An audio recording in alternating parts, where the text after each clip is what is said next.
우리는 모두 예수 그리스도를 믿고 영생의 약속을 받은 사람들입니다. 우리는 장차 하나님 나라에 들어가서 영광과 기쁨으로 가득한 영원의 삶을 누리게 될 줄로 믿습니다. 그것이 우리 그리스도인들의 최고의 소망이죠. 그러나 그리스도인들 중에는 영생의 약속을 받았으나 그것에 별로 관심이 없는 그리스도인들도 많습니다. 왜냐하면 지금 이 땅에서 살아가는 것도 흥미롭고 누릴 것이 많은데, 또 아니면 반대로 지금 이 세상에 사는 것도 힘들고 버겁고 신경 쓸 일이 많은데 굳이 미래의 천국 가서 누리게 될 영생에 대해서까지 벌써부터 신경 쓸 여유가 없다는 것입니다. 여러분, 과연 영생이란 그런 것일까요? 우리가 영생에 대해서 가장 많이 오해하고 있는 부분이 있습니다. 많은 성도들이 영생에 대해서 생각할 때 영생은 미래적인 것이고 앞으로 우리가 이 땅을 떠나 천국에만 들어가면 그 저절로 다 누려지게 되는 것이다, 그렇게 영생에 대해서 보통 생각을 하죠. 그리고 또 영생이 무엇인가, 영생에 대해서 생각할 때도 우린 좀 막연하게 생각하는 그런 경향이 있습니다. 아무튼 좋은 거라는 거죠. 이 땅에 있는 배고픔, 또 목마름, 피곤하고 지치는 것, 그리고 아프고 고통스러운 것, 늙고 병드는 것, 가난하고 부족한 것, 우리가 이 땅에서 당하게 되는 이런 모든 좋지 않은 것들은 이제 다 사라지고 오직 하나님 나라에는 기쁨과 행복이 가득한 가운데서 우리가 영원한 삶을 살아가게 될 거라는, 이제 영생에 대해서 생각할 때 우리는 보통 그런 상상을 하게 됩니다. 물론 아주 틀린 건 아니지요. 자, 그런데 우리는 영생에 대해서 생각할 때 가장 중요한 한 가지를, 성경이 우리에게 영생에 대해서 말해주고 있는 그 귀한 부분에 대해서 중요한 한 가지를 빠뜨리는 그런 경우가 많이 있습니다. 그것은 우리가 지금 이 상태로 천국에 가게 되면 우리는 결코 영생을 누릴 수가 없다는 것입니다. 제가 고등학교 때 읽은 소설 중에 프랑스의 철학자 사르트르의 연인 시몬 드 보바르라고 하는 사람이 쓴 인간은 누구나 죽는다, 그런 책이 있습니다.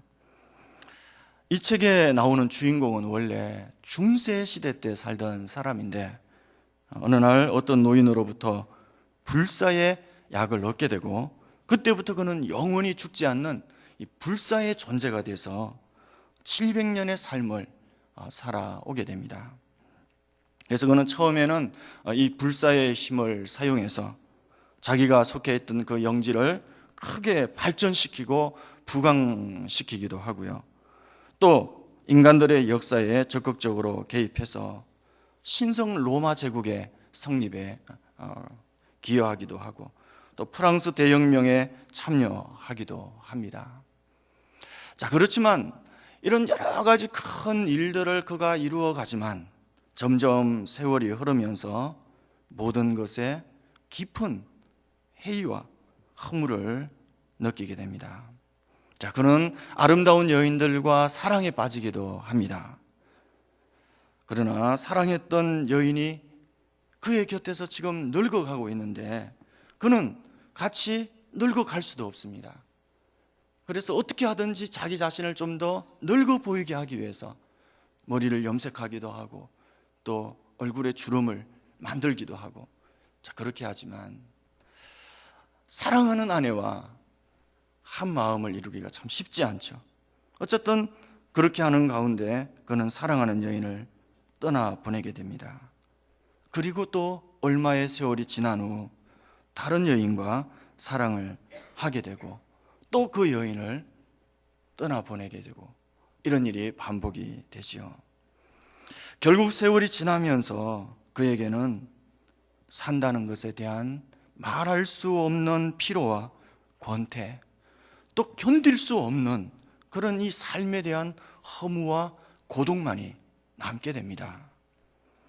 그래서 원래 이 소설이 시작하는 배경이 현대 배경인데, 그 소설의 처음 시작하는 서두에 등장하는 이 주인공의 모습은 이 세상 어떤 것에도 흥미를 가지지 못하게 되고 스스로를 혼자만의 세상에 가두고 그 테두리 안에서 스스로를 끝이 없는 그 절망의 수렁으로 밀어넣는 그런 모습을 보여주고 있습니다. 그러면서 이 소설이 마지막 부분에 이 주인공과 또 그에게 처음 불사의 약을 주었던 그 노인의 대화가 다시 스크랩이 되죠. 주인공이 묻습니다. 당신은 왜 불사의 약을 가지고 있으면서 그것을 마시지 않았어? 그러자 노인이 이렇게 대답합니다. 나도 죽는 것이 두렵소. 그러나 영원한 생명을 누려야 하는 것은 그것보다 훨씬 더 두려운 일이요. 그것은 생각조차 하기 싫은 끔찍한 악몽과 같은 것이요. 자, 이렇게 이 소설은 독자에게 삶과 죽음에 대한 스스로의 해답을, 스스로의 질문에 대한 그 해답을 찾을 것을 물음표를 던지면서 매듭을 짓고 있습니다. 여러분, 영생이라고 하는 것은 우리가 불사의 존재가 되어서 영원히 죽지 않고 영원의 시간을 살아가는 것, 그것이 과연 영생일까요? 그런 시간적인 개념이 과연 그 영생이라는 거냐는 것입니다. 만약에 그렇다고 한다면 그것은 결코 축복이 되지 못합니다. 오히려 그것은 저주 중에 저주가 된다는 거죠. 여러분, 아무리 좋은 것도 100년을 갈 수 있을까요? 그것이 1000년을 갈 수 있겠습니까? 우리가 보통 이사할 때, 처음 새 집에 입주할 때 얼마나 마음이 기쁘고 행복했습니까? 그런데 여러분, 그 마음이 얼마나 가든가요? 혹시 5년, 10년을 그 마음이 그렇게 5년, 10년 동안이나 지속되었던 분이 있습니까? 그렇지 않죠. 우리가 지금 살고 있는 바로 그녀를 처음 만날 때, 또 그 사람을 처음 만날 때, 그럼 우리의 마음이 얼마나 설레이고 행복했습니까? 근데 결혼하고 나서 지금 10년, 20년이 지난 지금에도 여러분, 그렇게 마음이 설레이고 행복하십니까? 혹시 여기 계시는 우리 여자분 중에 남편을 중고시장에 내놨으면 좋겠다, 그렇게 생각하시는 분이 없는지 모르겠습니다. 여러분, 천국이 아무리 좋은 곳이라고 해도 거기가 우리가 상상하는 것보다 100배, 1000배 좋은 곳이라고 해도 그 좋은 것이 과연 1000년을 가고 10,000년을 갈 수 있겠냐는 것입니다. 우리 사람이 처음에 너무나 좋은 것을 보면 감탄하고 참으로 마음이 행복하죠. 그러나 아무리 좋은 것이라 할지라도 과연 그 마음이 정말 1000년을 가고 10,000년을 갈 수 있겠냐는 것입니다. 그런데 굳이 시간으로 따진다면 여러분, 영생이라고 하는 것은 10,000년이라고 하는 우리가 생각하기에 그 까마득한 시간도 한 점에 불과한 그야말로 무시무시한 시간입니다. 그런데 우리는 영혼은 고사하고 10,000년이라고 하는 시간도 여러분 과연 견디어낼 수 있겠습니까? 여러분, 우리가 100년을 살아가기 때문에 1000년, 10,000년 그런 표현을 쓰지만요, 정말 여러분 10,000년을 살아가신다면 그 10,000년의 삶을 견디어낼 수가 있겠냐는 것입니다. 그런데 어떻게 우리가 그 영혼의 삶을 살아갈 수가 있고 그 영혼의 무게를 우리가 견디어낼 수가 있겠냐는 것입니다. 무슨 뜻인가 하면 우리가 지금 이 세상에 속한 이 모습을 가지고는요, 결코 영생에 참여할 수 없다는 것입니다. 지금 우리의 모습은 육신도 겨우 100년을 견딜까 말까 한 그런 육신입니다.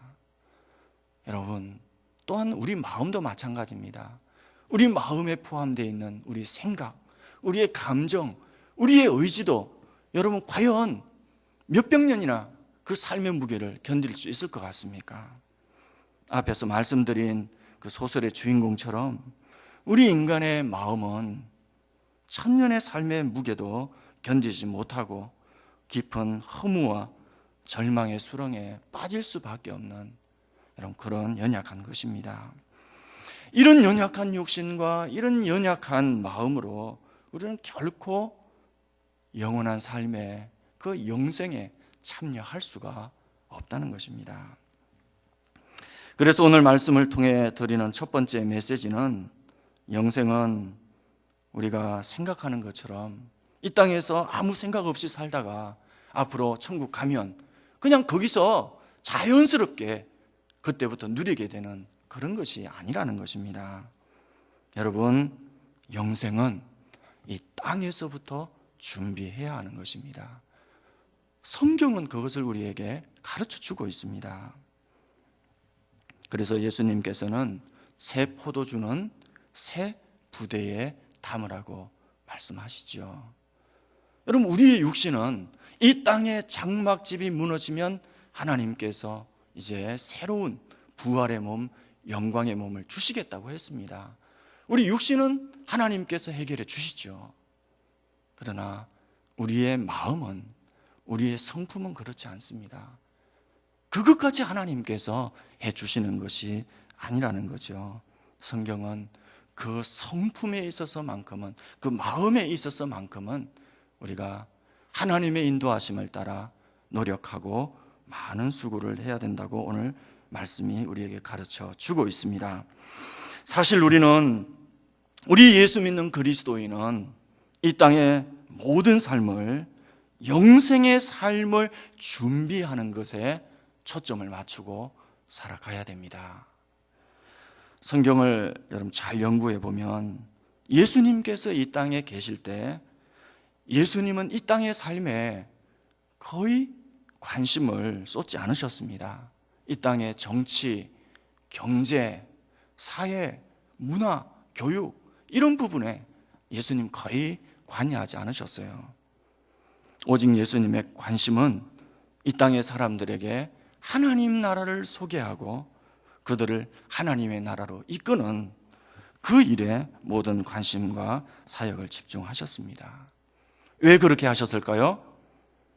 예를 들어서 여러분이 지금 어딘가에 멋진 집을 지으려고 하시는데, 그런데 한 달 후에 그 장소에 큰 지진이 일어나서 모든 것이 무너질 확률이 100%라고 한다면, 그럼 그럼에도 불구하고 그곳에 집을 지으시겠습니까?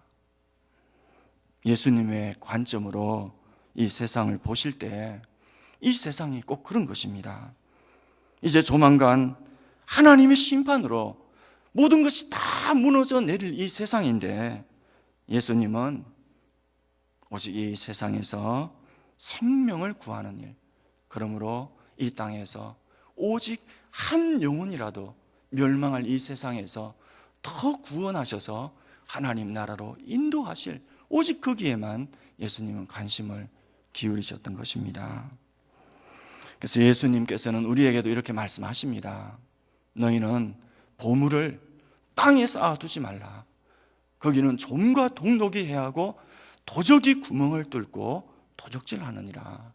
너희는 오직 보물을 하늘에 쌓아두라. 거기는 좀과 동록이 해하지 못하고 도둑이 도적질을 하지도 못하느니라. 그렇게 말씀하십니다. 또 육신을 위하여 심는 자는 육신으로부터 썩어 없어질 것을 거두고, 성령을 위해서 심는 자는 성령으로부터 영생을 거두느니라. 그렇게 말씀하십니다. 사랑하는 성도 여러분, 그렇기 때문에 시각이 참으로 중요합니다.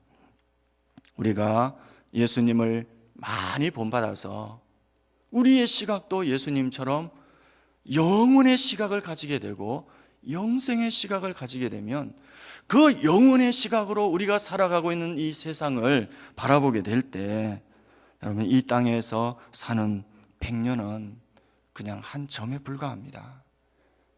그래서 아무 가치도 느껴지지 않습니다. 그러나 우리가 예수님을 믿어도 계속 육신으로만 있으면 이 땅이 육신으로만 보이기 때문에 100년을 사는 것이 너무나도 길게 느껴지고 또 어떨 때는 이 땅에서 영원히 살 것처럼 느껴지기 때문에 우리의 모든 삶은 이 땅에 초점을 맞출 수밖에 없어지기 되는 것입니다. 그래서 그런 사람들은 모든 삶의 초점을 결국 이 세상에 맞추고 살아가게 되죠. 예수님께서는 그런 사람들에 대해서 성경을 통해 많은 경고를 해주고 계십니다. 자, 그 대표적인 것이 마태복음 25장에 나오는 그 세 가지 비유죠. 여러분, 거기에는 열처녀 비유, 그리고 달란트 비유, 양과 염소의 비유가 나오고 있습니다. 이 세 가지 비유가 어떤 비유인가 하면 예수님께서는 마태복음 24장에서 이 세상의 종말에 대해서 그리고 예수님의 재림이 어떻게 이루어지는가에 대해서 우리에게 말씀하십니다. 그리고 나서 이 마태복음 25장을 통해서 세 가지 비유를 우리에게 들려주고 계시는 겁니다. 그래서 이 비유를 통해서 어떤 사람이 주님의 영접을 받고 천국에 들어가게 되고 어떤 사람은 주님으로부터 거절을 당하고 천국으로부터 내침을 당하게 되는지 그것을 우리에게 비유로 말씀해 주고 있는 것입니다. 여러분, 이 세 가지 비유의 공통점이 어떻게 되는 줄 아십니까? 이 세 가지 비유에 나오는 사람들은 주님께서 이런 말씀을 하셨습니다. 청함을 받은 자는 많되 택함을 받은 자는 적다라고 말씀하십니다. 여러분, 모두가 다 주님으로부터 청함을 받은 사람들입니다. 그래서 이 비유에 나오는 사람들은 하나같이 예수님을 주님이라고 호칭을 합니다. 그런데 그 중에서 두 부류가 나누어진다는 거예요. 어떤 사람은 주님으로부터 인정을 받고 천국에 들어가게 되고 어떤 사람은 뚜껑을 열고 그 알맹이를 들여다보니까 영생을 함께할 준비가 전혀 되어 있지 않기에 주님으로부터 거절을 당하고 내침을 당하게 되는 것입니다. 여러분, 주님의 이 경고를 결코 가벼운 것으로 여기지 마시길 바랍니다. 자, 그렇다면 구체적으로 우리는 어떻게 영생의 삶을 준비할 수 있을까요? 오늘 우리가 읽은 베드로후서 1장 4절의 말씀을 다시 한번 보겠습니다.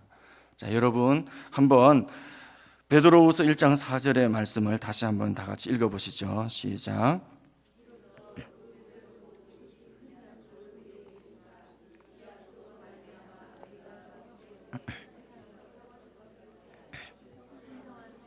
참여하는 자가 되게 하려 하셨느니라. 여러분, 이 우주에 과연 영원한 것이 있을까요? 우리가 성경을 통해서 볼 때 영원한 것은 오직 세 가지뿐입니다. 그것은 삼위일체 하나님과 그리고 그 입에서 나온 주의 말씀과 그리고 사랑입니다. 오직 영원히 계시는 분은 하나님 한 분뿐이시죠. 그리고 하나님의 말씀입니다. 이사야 40장 3절 이하에 보면 모든 육체는 풀이요 그 모든 아름다움은 들의 꽃과 같으니 풀은 마르고 꽃은 시드나 여호와의 말씀은 영원히 서리라. 그렇게 말씀합니다. 근데 하나님은 그 본질이 사랑이십니다. 그리고 하나님의 말씀도 결국 하나로 압축하면 하나님을 사랑하고 이웃을 사랑하는 것입니다. 그러므로 영원한 것은 곧 사랑이고, 이 사랑만이 여러분 영혼을 살아갈 수 있게 해주고 영혼의 무게를 견딜 수 있게 해주는 유일한 능력입니다. 우리가 어떻게 영생에 참여할 수 있고 영생을 살아갈 수 있을까요? 오늘 말씀이 우리에게 그것을 가르쳐 주고 있습니다. 그것은 이 세상에 썩어질 것을 피하여 신성한 성품, 즉 하나님의 성품인 그 사랑에 참여하라는 것입니다. 이 사랑에 참여할 때만이 우리는 비로소 하나님이 홀로 누리고 계시는 그 영원한 나라에, 그 영원한 영생의 삶에 우리도 함께 할 수 있고, 우리도 하나님과 더불어 그 영생을 누릴 수 있게 되는 줄로 믿습니다. 그래서 오늘 말씀은 우리가 어떻게 하면 그 신성한 성품, 하나님의 사랑에 참여할 수 있는지 그 과정을 오늘 우리에게 5절부터 7절까지 말씀해 주고 있습니다. 5절부터 그러므로 너희가 더욱 힘써 너희 믿음의 덕을, 덕의 지식을, 지식의 절제를, 절제의 인내를, 인내의 경건을, 경건의 형제의 우애를, 형제의 우애에 사랑을 더하라. 여러분, 그 첫 번째 출발은 믿음입니다. 영생의 삶에 참여하게 되는 그 출발점이 바로 이 믿음으로부터 시작이 되죠. 여러분, 그 영원한 삶에 우리로 하여금 참여하게 해주는 그 출발을 이루게 해주는 이 믿음이라고 하는 것은 어떤 것을 말하는 걸까요?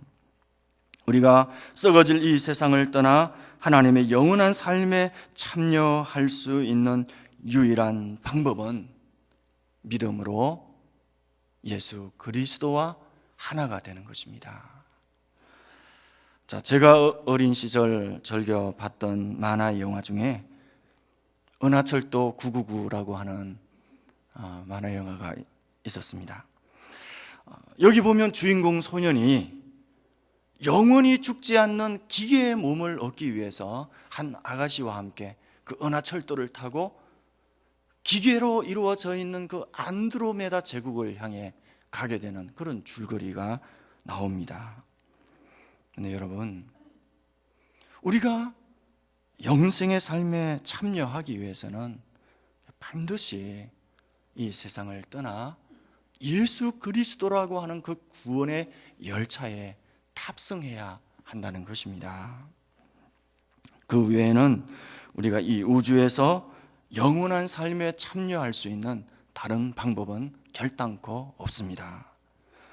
여러분, 앞으로 세상은요, 사람들이 인위적으로 영생을 얻기 위해 유전자를 조작하고 복제 인간을 만들어내고 기계를 몸에 이식하고 앞으로 모든 방법을 다 동원하게 될 것입니다. 그러나 단언하건대 그 어떤 인간적인 방법도 더 큰 불행과 비극만 초래하게 될 것입니다. 반드시 그렇게 될 것입니다. 예수님 외에는 어떤 방법으로도 우리 인생은 영생에 참여할 수 없습니다. 믿음은 내가 예수님과 한 몸이 되었다. 이제 나는 영원히 예수님께 속한 예수님의 지체가 되었다라고 하는 그 100%의 확신을 가지는 것입니다. 그러므로 우리는 그 영원한 삶에 참여하게 되고 그 출발점에 서게 되는 것입니다. 그것이 믿음이고요. 그 다음으로 이제 이 믿음의 덕을 더하라, 그렇게 말씀합니다. 여기서 덕이라고 하는 것은 원어를 보면 선한 것을 말합니다. 갓니스라고 나와 있습니다. 근데 우리 인간의 기준으로 말하는 선한 것, 도덕적이고 윤리적인 그런 것을 말하는 것이 아니라 하나님의 기준에서 선한 것을 이야기하는 것입니다. 우리가 예수님을 나의 구주로 영접하고 예수님과 한 몸을 이루게 될 때 가장 중요하지만 우리가 가장 놓치는 한 부분이 있습니다. 그것은 어떤 것인가 하면 우리가 예수님과 하나를 이룬다라고 하는 것은 바로 예수님의 공동체에 우리가 함께 참여하는 것입니다. 즉 무슨 말인가 하면 나 혼자만 예수님과 하나가 되는 것이 아니라 예수를 믿는 모든 사람들과 함께 그 예수님의 몸, 공동체를 이루고 우리는 그 공동체에 참여를 하게 된다는 것입니다. 여러분, 영원한 삶은, 영생은 오직 사랑을 통해서만 이루어지는 것입니다.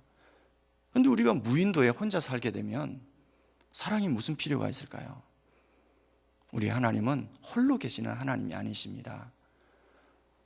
요한복음 16장 이하에 보시면 예수님이 믿는 모든 앞으로 믿는 사람들을 위해서 하나님 아버지께 그렇게 기도합니다.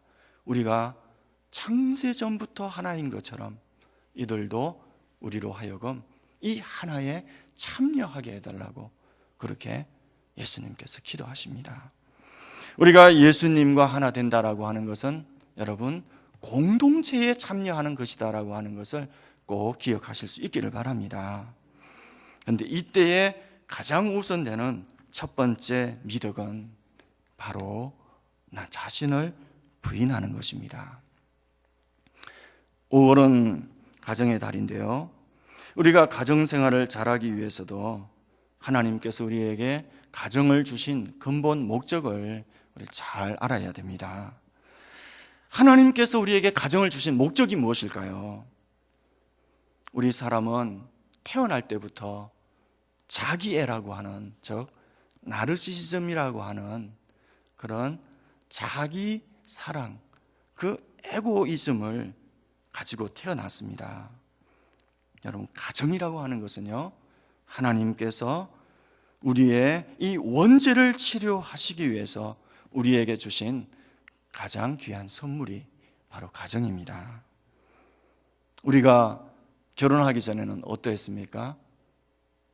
우리 하고 싶은 대로 그냥 멋대로 우리 살았잖아요. 마음대로 일어나고 그냥 마음대로 자고 자기 먹고 싶은 거 먹고 가고 싶은 데 가고 우리 그렇게 살았죠. 근데 결혼하고 나서는 그렇게 하면 안 됩니다. 내 멋대로 일어나고 멋대로 자고 자기 하고 싶은 대로만 다 하고 이렇게 되면 이제 굉장한 후폭풍이 다가오게 되지요. 여러분, 결혼은 모든 것을 다 서로 맞춰야 됩니다. 자기만 사는 것이 아니죠. 남편과 아내가 또 이제 자녀가 태어나면 그 모든 가족 구성원이 함께 살아가는 것이 가정입니다. 그래서 자고 일어나는 것도 서로 배려해야 되고 먹고 싶은 것도 자기 마음대로 하면 안 되고 상대방과 맞춰야 되고 가고 싶은데도 놀러 가고 싶은 것도 그냥 자기 멋대로 가면 안 되고 가족 회의를 해서 서로 의논을 해서 결정을 해야 되죠. 이렇게 말 한마디 하는 것까지 서로를 배려하면서 맞추어 가야 결혼 생활을 유지할 수 있는 것입니다. 그래서 여러분, 가정이라고 하는 것은 내 멋대로 하고 싶은, 나만 사랑하고 그냥 내 하고 싶은 대로 그렇게 살아가려는 우리의 그 자아를 깨뜨리고 다른 사람들과 더불어 살아가는 그 관계성을 훈련하고 영적으로 성장해가는 거룩한 영적 훈련장이 바로 가정입니다. 하나님께서는 그 목적을 위해서 우리에게 가정을 허락해 주신 것입니다.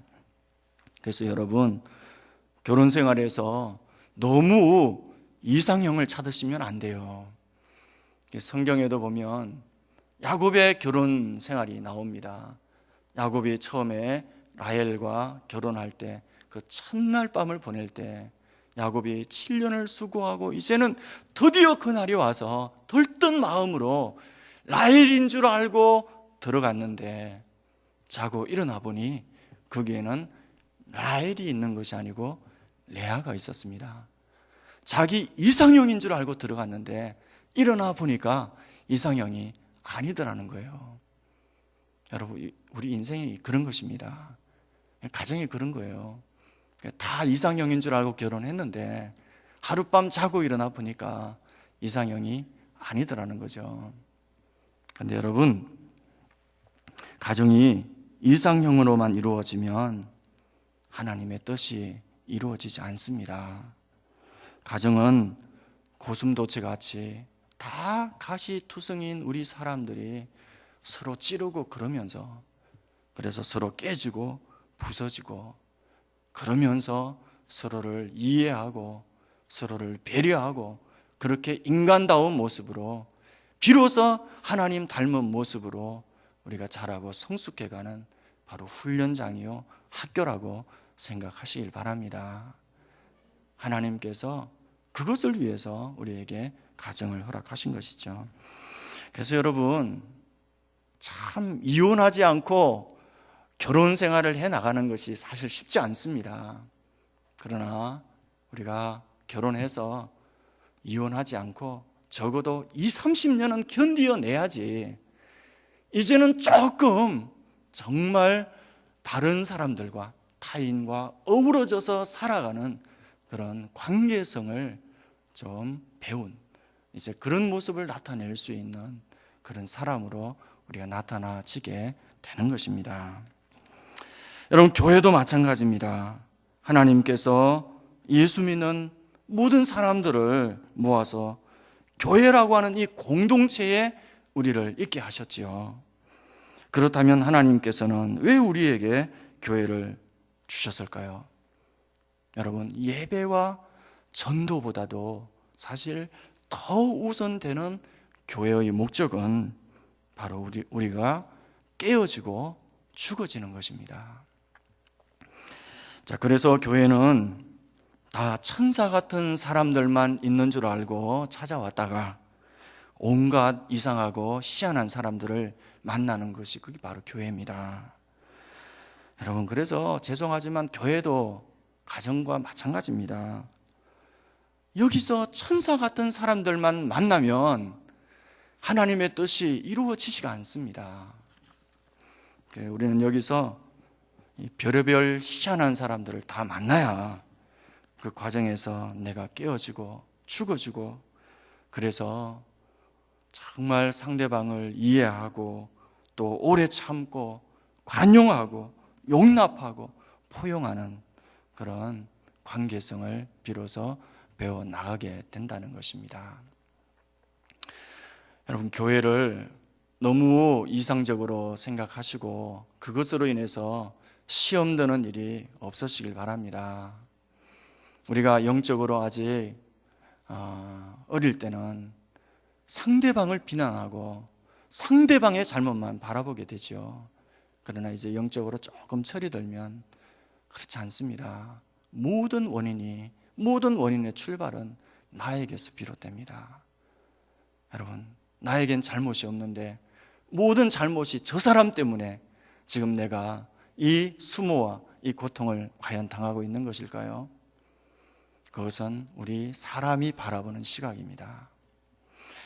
여러분, 교회는 결코 그런 이상적인 곳이 아닙니다. 이곳은 결국 다 죄인들이 모이는 곳입니다. 그러나 세상과 다른 점은 하나님의 택함을 받은 사람들, 장차 이 죄인들을 하나님께서 변화시켜서 거룩한 하나님 나라에 참여하게 하고 하나님과 더불어 영원한 삶을 살아가게 하실 그 아름다운 비전과 가능성을 가진 사람들이 모인 곳이 바로 교회입니다. 그러나 지금은 우리는 여전히 죄인에 불과하죠. 이곳에서 서로 깨어지고 또 서로 낮아지고, 그래서 변화되어서 우리가 주님을 닮은 모습을 이루어가게 되는 것입니다. 다이아몬드가 수만 년의 세월을 통해서 이 지구로부터 최고의 고온, 고압을 견딜 때 이 지구상에서 가장 단단한 물질, 가장 아름다운 모습으로 탄생되는 것처럼 우리 역시 이런 과정을 통해서 비로소 이 연약한 육신과 이 연약한 우리의 마음을 벗어버리고 그 하나님 나라에서 영생의 무게를 견딜 수 있는 그런 아름다운 성품으로, 아름다운 인격으로, 주님 닮은 모습으로 거듭나고 변화되는 줄로 믿으시기 바랍니다. 그래서 여러분, 구약에서 하나님께서 가장 기뻐 받으시는 제사를, 예배를 우리에게 보여주고 있지요. 하나님께서 가장 기뻐 받으시는 예배가 무엇입니까? 레위기에 그 5가지 제사가 나오지 않습니까? 하나님께서 기뻐 받으시는 예배는 자기를 온전히 불로 태워 죽여서 드리는 그 번제의 예배. 그렇기에 이제는 이웃과 또 성도와 화목함을 이루어서 드리는 그 화목제의 예배와, 그리고 아울러 주님, 나의 자아는 왜 이렇게 악하고 악한 것일까요? 우리가 늘 날마다 하나님 앞에 회개의 눈물로서 올려드리는 그 속죄제의 예배를 하나님께서는 가장 기뻐 받으시는 것입니다. 오늘 믿음의 덕을 더하라고 말씀하십니다. 이 덕은 나를 깨뜨림으로써 비로소 하나님께 선한 것이 되고 이웃에게도 선한 덕을 이룰 수 있습니다. 자, 오늘은 시간상 여러분 이 2가지만 여러분에게 말씀을 드리려고 합니다. 나머지 부분들은 더 이상 말씀드릴 시간이 여의치 않아서 다음에 기회가 되면 그때 또 말씀을 드리도록 하겠습니다. 사랑하는 성도 여러분, 우리는 이 세상에서 영원한 하나님의 나라로 부르심을 받은 사람들입니다. 그럼에도 불구하고 우리가 여전히 세상의 집만 짓고 계시지는 않습니까? 마태복음 7장에 나오듯이 우리가 이 세상에서 짓는 집은 반드시 다 무너진다는 것을 꼭 기억하실 수 있기를 바랍니다. 그러나 우리가 하나님의 성품인 그 사랑의 성품에 참여하고 그 사랑의 집을 지어가는 것은 절대로 여러분 무너지지 않습니다. 물론 그것이 절대로 하루아침에 되지 않습니다. 많은 시간을 들여야 되고 또 많은 시행착오도 겪어야 됩니다. 많은 수고와 공을 거기에 쏟아 부어야 됩니다. 그러나 예수 그리스도 안에서 이루어가는 이 하나님의 사랑의 집을 지어가는 것이야말로 앞으로 우리에게 영원토록 무너지지 않는 영원한 영광과 유익을 우리에게 가져다 줄 것입니다. 사랑하는 성도 여러분, 하나님의 그 신성한 성품, 그 영원한 사랑에 참여하기를 간절히 사모하는 우리 성도님들이 되실 수 있기를 바랍니다.